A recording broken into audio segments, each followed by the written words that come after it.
사사기 마지막 부분은 제가 성경을 읽으면서 성경에서 가장 막장 드라마가 바로 이 부분이 아닌가 싶은 정도의 그런 말씀이죠. 상상을 초월하는 일들이 사사기 마지막에 기록이 되어 있습니다.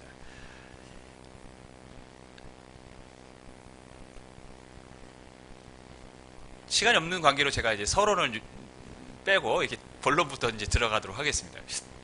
이스라엘 백성들 사이에 전쟁이 일어났습니다. 왜 전쟁이 일어났냐? 원래는 이스라엘은 하나님 앞에 정결하게 살도록 하나님이 따로 불러 세우셨어요. 거룩한 민족으로 세우시려고 하나님이 그들 따로 세웠습니다. 그런데 그들 안에 우상 숭배와 함께 또 무엇이 있었냐면 성적으로 문란해지기 시작합니다. 그래서 레위인이라는 사람들은 하나님의 말씀을 가르치고 다른 사람들보다 더 정결하게 살아야 될 사람은 하나님이 따로 세운 사람들인데 레위인이 첩을 얻습니다. 근데 첩을 얻는데 어떤 첩을 얻냐? 창녀를 첩을 얻습니다. 여기도 막장이죠. 근데 이 여자가 본성이 발동을 합니다. 이 남자와 결혼했는데 다른 남자와 바람을 피웁니다.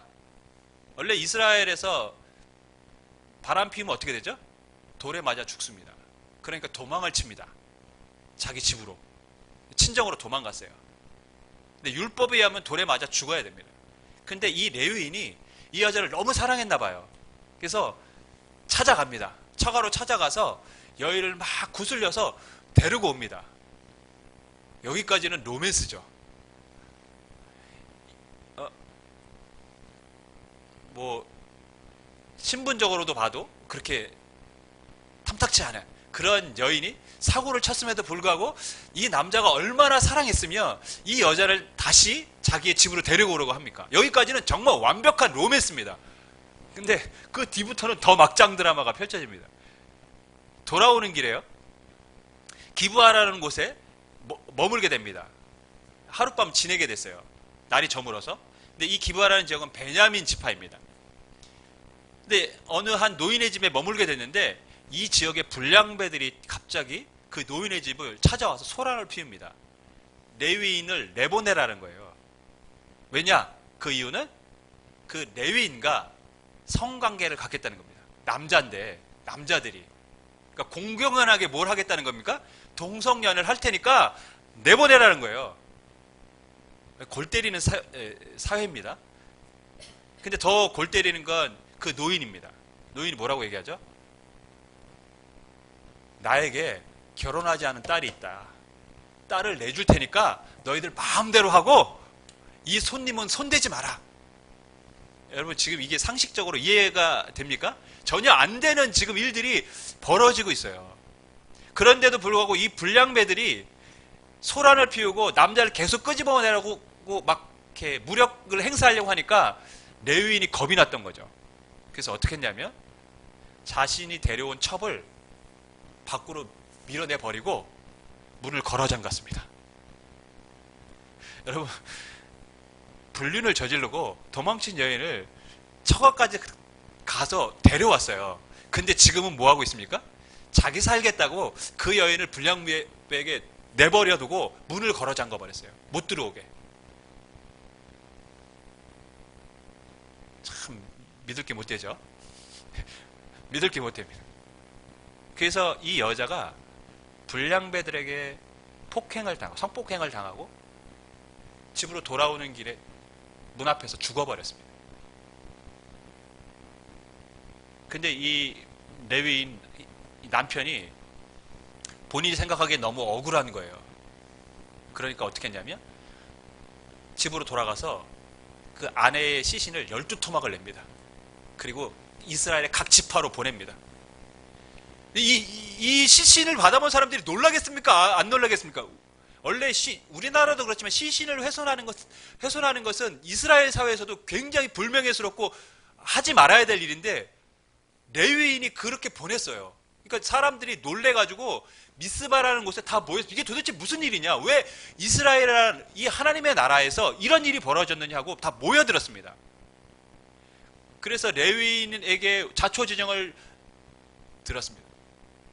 베냐민 지파에 기부하라는 사람의 불량배들이 이러한 일을 저질러서 내가 여러분에게 알리려고 이렇게 했습니다.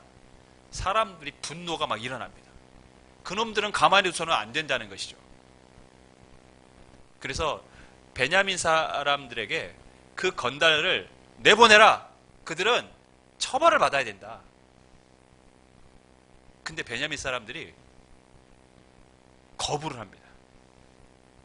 내줄 수 없어. 우리 지파 사람들이야.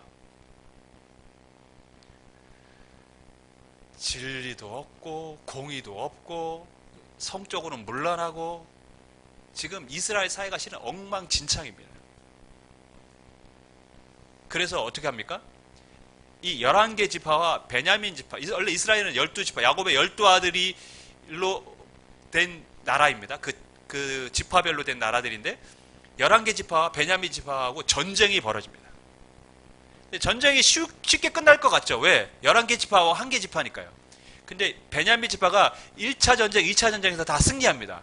그리고 1차 전쟁, 2차 전쟁에서 11개 지파의 연합군이 무려 4만 명이 죽습니다.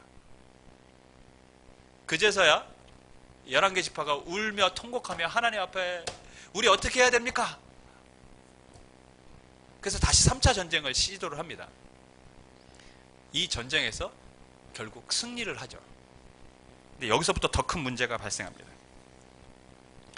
원래 베냐민의 남자가 26,700명, 이 중에 600명 남고 다 죽습니다. 완전히 학살을 한 거죠. 근데 여러분, 이 베냐민 지파가 누굽니까? 자신의 형제고 친족이고 그렇습니다. 근데 학살을 한 거예요. 근데 여기서 끝난 게 아니라 더 과거는 뭐냐? 자신들의 군인들, 뭐 어쩌면 형제가 될 수도 있고 뭐 이웃이 될 수도 있고 그 사람들도 4만 명이 죽은 거잖아요. 그것이 너무 원한이 사무쳤는지 베냐민 지파가 있는 성으로 들어갑니다. 그 성으로 들어가서 여자, 아내, 가축들 싹 다 죽여버립니다. 그리고 성을 불태워버렸어요. 그러니까 한 지파를 완전히 사라지게 만들 작정으로 진멸을 한 것입니다. 이방인이 아닙니다, 여러분. 가나안 사람들이 아니라 자신의 혈육이고 자신의 친족입니다. 근데 지금 가나안 땅에서 이스라엘 백성들이 이방 족속을 진멸하듯이 베냐민 지파를 완전히 무참히 진멸시켜 버리는 것이죠. 지금 이 일이 가나안 땅에서 벌어지고 있습니다. 하나님의 백성들 사이에서 성적으로 문란합니다. 도덕적으로도 완전히 타락해 버렸습니다. 서로 전쟁을 벌이고 있습니다. 전쟁을 하는데 자신의 감정들을 주체하지 못해가지고 하지 말아야 될 일들을 막 하는 것이죠. 이성을 잃었습니다. 전쟁을 하면서 이성을 잃었어요. 조금만 생각했다면 베냐민 지파 그렇게 해서는 안 됩니다. 세연이가 저에게 이런 질문을 했어요. 아빠, 사무린자 3번이면 살인을 면한다고 하는데 그게 무슨 말이냐고. 제가 이제 설명을 해줘야 되는데, 사람이 어떤 일을 행할 때 자신의 감정이 욱해가지고 그래서 하지 말아야 될 일을 할 때가 있다. 갑자기 화가 나가지고 너도 동생 때리려고 하고 때리기도 하고 그러지 않냐. 그러니까 사람이 자신의 감정을 주체하지 못해서 그런 일을 할 때가 있는데 그때 마음속에 참어린자를 3번 하면 그 감정이 사라져서 큰 일을 안 한다. 내가 설명했어요. 이스라엘 백성은 자신들의 지금 감정을 컨트롤하지 못하고 있습니다. 그러니까 자신의 혈육이고 자신의 한 민족인 그 베냐민 지파를 무참히 지금 짓밟고 있습니다. 그리고 전쟁이 끝났어요. 그렇게 600명만 림몬 바위라는 곳에 숨어서 이렇게 지내고 있습니다. 그런데 정신을 딱 차리고 나니까 자신들이 엄청난 일을 저질렀다는 것을 그제서야 깨닫는 것이죠. 2절, 3절 우리가 읽지 않았지만 2절, 3절 말씀 우리 같이 읽겠습니다. 시작.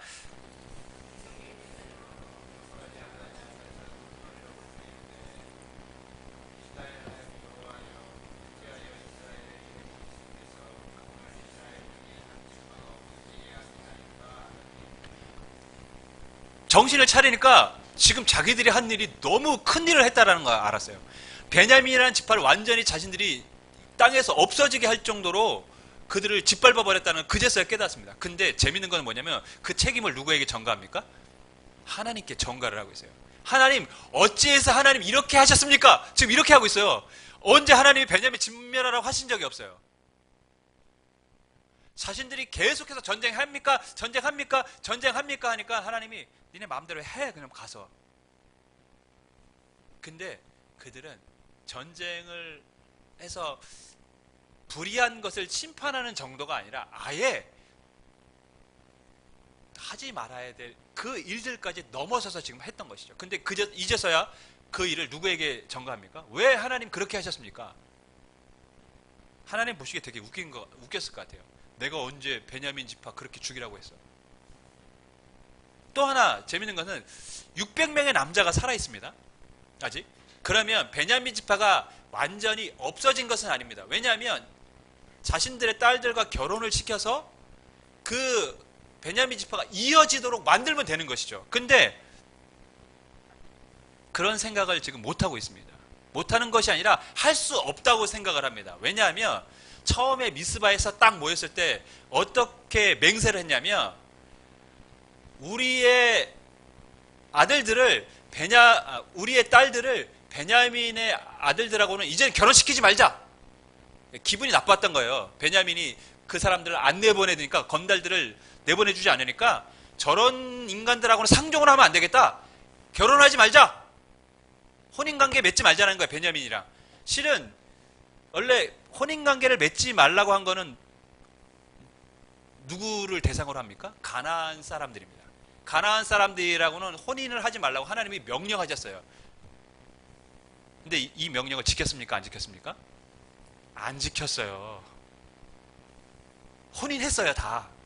그래서 이스라엘 민족이 실은 가나안에서 타락한 겁니다. 여자 중요합니다. 열왕기 우리 수예배 때마다 공부하는데 여자가 얼마나 중요한지 우리는 알게 됩니다. 아합, 이스라엘에서 가장 악한 왕이었습니다. 근데 실은 아합을 보면 그렇게 내면이 악하지 않았어요. 근데 그 아합 옆에는 누가 있었습니까? 이세벨이라는 여인이 있었어요. 우상을 섬기던 나라의 공주가 아내가 되면서 아합은 걷잡을 수 없이 타락하게 됩니다. 아내가 중요합니다. 가나안 땅에서 이스라엘 백성들이 가나안 여인과 결혼하면서 우상을 섬기고 그들의 성적 타락의 문화를 배운 것이에요. 배웠고 그렇게 그들도 타락해버린 겁니다. 근데 지금까지는 하나님의 말씀을 어기면서 결혼했는데 자신들이 여호와의 이름으로 딸을 주지 않기로 맹세를 했다고 지금 딸을 줄 수 없다고 생각하는 것 자체가 웃기지 않습니까? 하나님이 하라고 한 거는 지들 마음대로 어기고 자신들 스스로 하나님이 뭐 그렇게 하라고 하지도 않았는데 스스로 여호와의 이름으로 맹세했다고 못하겠다는 거예요. 하나님 보시기에 얼마나 웃깁니까? 내가 한 말은 지멋대로 어기고 내가 시키지도 않은 것은 하나님의 이름으로 했다고 못하겠다라는 거예요. 하나님의 말씀을 자기 멋대로 적용하고 이해하고 해석하고 있는 것입니다. 오늘날 사람들이 그렇습니다. 하나님의 말씀을 다 자기 멋대로 해석하고 자기 중심적으로 이해하고 적용하려고 합니다. 내 편한 대로. 내가 하고 싶은 대로. 이스라엘 백성들이 지금 엄청난 미로에 빠져 있습니다. 헤어나오지 못할 지금 어려움에 처해 있어요. 그 첫 번째 이유는 뭐냐? 하나님의 말씀을 제멋대로 해석했기 때문입니다.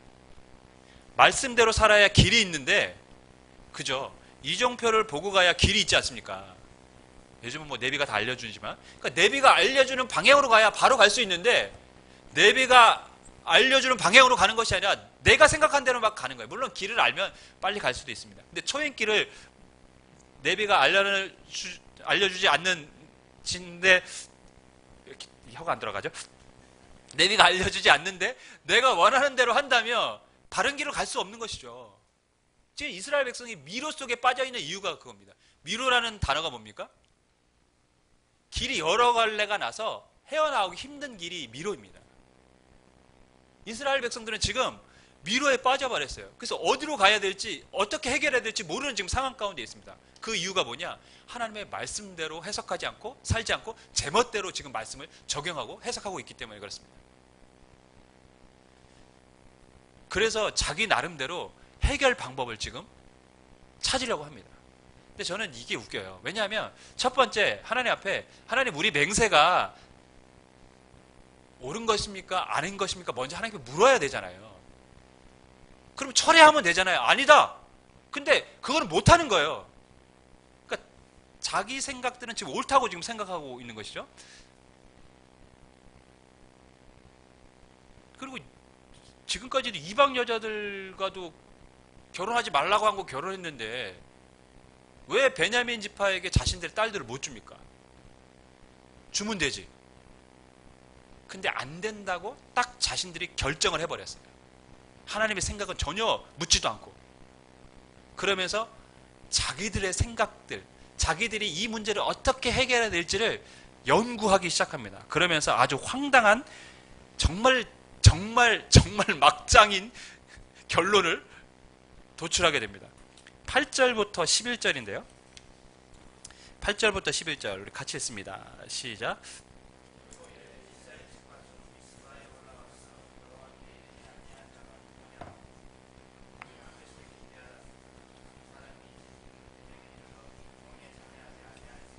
백성을 계수할 때 야베스 길르앗 주민이 하나도 거기 없음을 보았습니다. 회중이 큰 용사 12,000명을 그리로 보내며 그들에게 명령하여 이르되 가서 야베스 길르앗 주민과 부녀와 어린 아이들을 칼날로 치라. 너희가 행할 일은 모든 남자 및 남자와 잔 여자를 진멸하여 바칠 것이니라 하였더라. 이게 지금 여러분 야베스 길르앗 사람들은 누군지 아십니까? 요단 동편에 이스라엘 백성들입니다. 요단 동편에 이스라엘 지파들에 있는 마을 중에 야베스 길르앗이라는 성읍이 있는 거예요. 근데 거기 사람들을 다 진멸하라는 것입니다. 이게 지금 제정신들입니까? 처음에 미스바에 모였을 때 베냐민 지파에게 딸들을 주지 않기로 맹세한 것과 함께 또 하나 맹세한 것이 있는데 그것이 뭐냐면 모든 지파는 다 모이라는 거예요. 대표들이. 그것은 뭐냐면 이 사안이 굉장히 중요한 것이니까 모두 다 참석하라고 결의를, 그리고 중차대한 일이라는 것을 알고 참석을 독려하기 위해서 참석하지 않으면 죽임을 당할 거니까 다 참석하라고 한 거예요. 근데 그때 보니까 야베스 길르앗 사람들은 참석하지 않았던 것이죠. 물론 무슨 사정이 있을 수도 있지 않습니까? 근데 이 사람들의 해결책, 참석을 하지 않았으니까 자신들이 맹세한 대로 죽여버려야 된다는 거예요. 죽여버리는 목적은 600명의 사람들에게 아내를 만들어줘야 되는데 그래야 베냐민 지파가 이어지잖아요. 그러니까 참석하지 않았다는 빌미로 다 쳐 죽이고 남자를 알지 못하는 여자들, 처녀들만 살려다가 짝지어 주자라는 거예요. 이게 지금 제가 보기엔 완전히 미쳤습니다. 한 지파 살려내겠다고 이스라엘의 한 지파의 성읍에 있는 사람들 다 죽여버리자는 거예요. 이게 지금 말이 됩니까, 여러분? 근데 지금 이 일을 저지르고 있습니다. 그리고 실제로 그렇게 했습니다. 제가 솔직히 설교에는 뭐라고 썼냐면 미친놈들이 따로 없다고 썼어요. 이제 미친놈들이 따로 없습니다. 이거 진짜 미쳤어요. 그렇지 않습니까, 여러분? 완전히 미쳐버렸어요. 제정신들이 아니에요. 뭔 일을 저지르는지 지들도 모르고 지금 하는 것 같아요.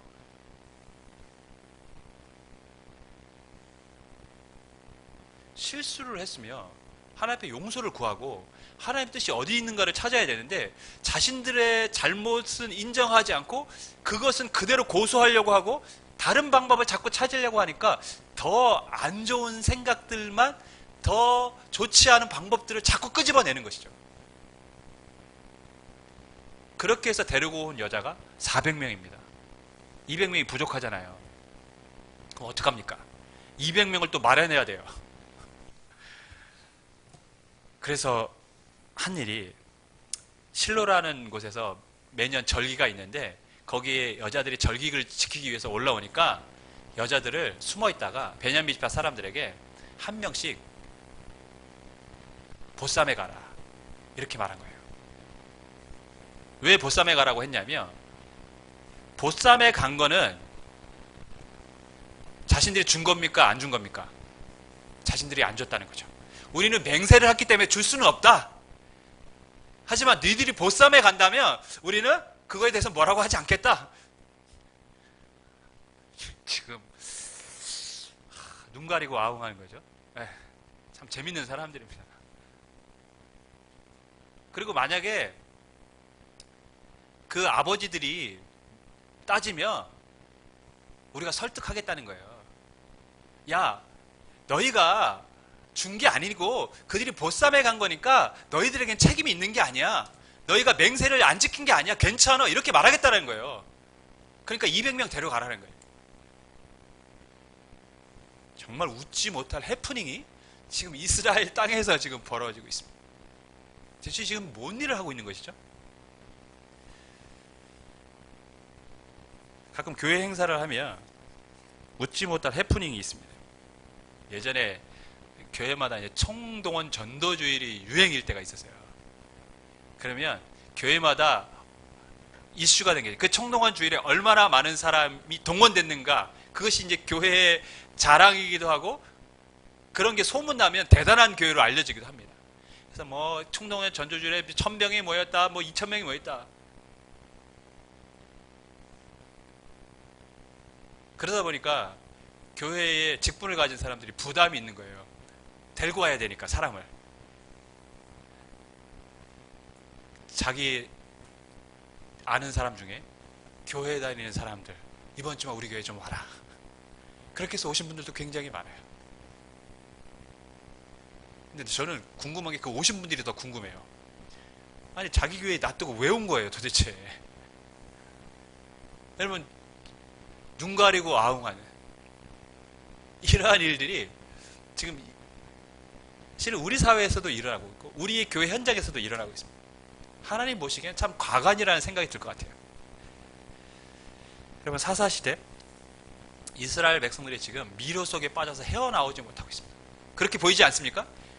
자신들이 지금 뭔가 해결책을 찾으러 왔는데 더 깊은 미로 속으로 들어가서 어떻게 나올지 모르는 상황입니다.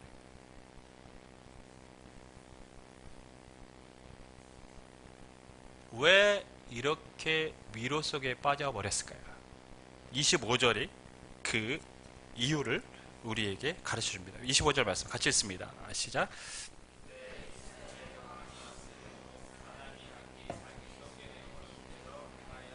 왕이 없었다. 단순히 인간적인 왕을 의미하는 게 아닙니다.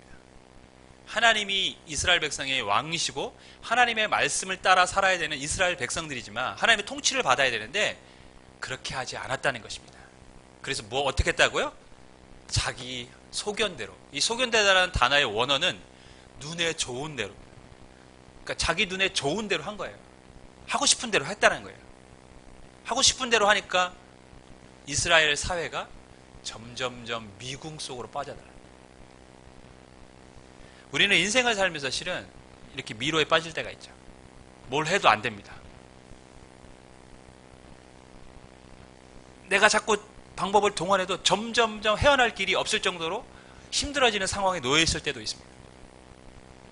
그렇게 인생의 미로에 빠질 때가 있습니다. 왜 우리는 미로에 빠졌을까요? 우리는 그곳에서 어떻게 탈출할 수 있을까요? 실은 우리가 미로에 빠지는 이유는 이스라엘 백성들과 똑같습니다. 내 마음대로 살아가기 때문에 그렇습니다. 하나님이 우리에게 가르쳐주신 길이 있고 하나님의 백성이 살아야 될 방법이 있는데 무시하고 내 방식대로 살기 때문에 미로 속에서 헤어나지 못합니다. 그리고 그 안에서 내가 원하는 방식대로 또 해결을 하려고 하기 때문에 이스라엘 백성들과 그 사람들처럼 자신들의 방식대로 해결하려고 하니까 더 큰 어려움을 직면하고 힘들어하는 것입니다. 여러분, 미로는 어떻게 나올 수 있습니까? 미로 속에 있으면 나오기가 쉽지가 않아요. 볼 수 있는 게 한정되어 있기 때문에 그렇습니다. 미로에서 나오려면 위에서 봐야 돼요. 위에서 보면 빠져나올 수 있는 길이 보입니다. 그죠? 보이겠죠? 아, 어디로 가면 나오는구나. 미로에서 나오기 위해선 위를 봐야 됩니다. 하나님을 봐야 됩니다. 하나님은 우리의 인생의 길을 다 보고 계십니다. 그리고 그 하나님 앞에 부르짖는 자들에게 하나님은 우리에게 나아갈 길, 우리가 빠져나올 수 있는 길을 알려주십니다. 근데 사람들은 그 하나님을 바라보지 않고 자꾸 내가 그 안에서 해결을 하려고 하죠. 주 안에 사랑하는 여러분, 여러분의 지금 삶이 어떤지 모르겠지만 여러분이 미로 속에서 빠져나오길 원하신다면 내 방식, 내 생각을 고집하는 것이 아니라 내려놓고 하나님의 뜻이 어디에 있는가를 먼저 찾아야 됩니다. 그리고 하늘을 봐야 됩니다. 위를 봐야 됩니다. 하나님을 봐야 됩니다. 그리고 하나님의 음성에 귀를 기울여야 됩니다. 그러면 하나님이 그 길을 우리에게 알려주실 줄 믿습니다. 왜 이스라엘 백성들이 미로 속에서 헤어나지 못하고 있습니까? 그때 왕이 없었으므로 자기 소견에 옳은 대로 행했기 때문에, 자기들이 하고 싶은 대로 살았기 때문에, 하나님의 말씀대로 살아갈 때 우리는 미로에 빠지지 않을 뿐만 아니라 설령 우리의 실수로 미로에 빠졌다고 할지라도 하나님께서 우리에게 나올 수 있는 길을 알려주실 줄 믿습니다. 여러분이 하나님께 기도하면서 하나님의 뜻을 구하며 하나님의 도움을 구할 수 있는 저와 여러분이 되기를 주님의 이름으로 간절히 축원하겠습니다.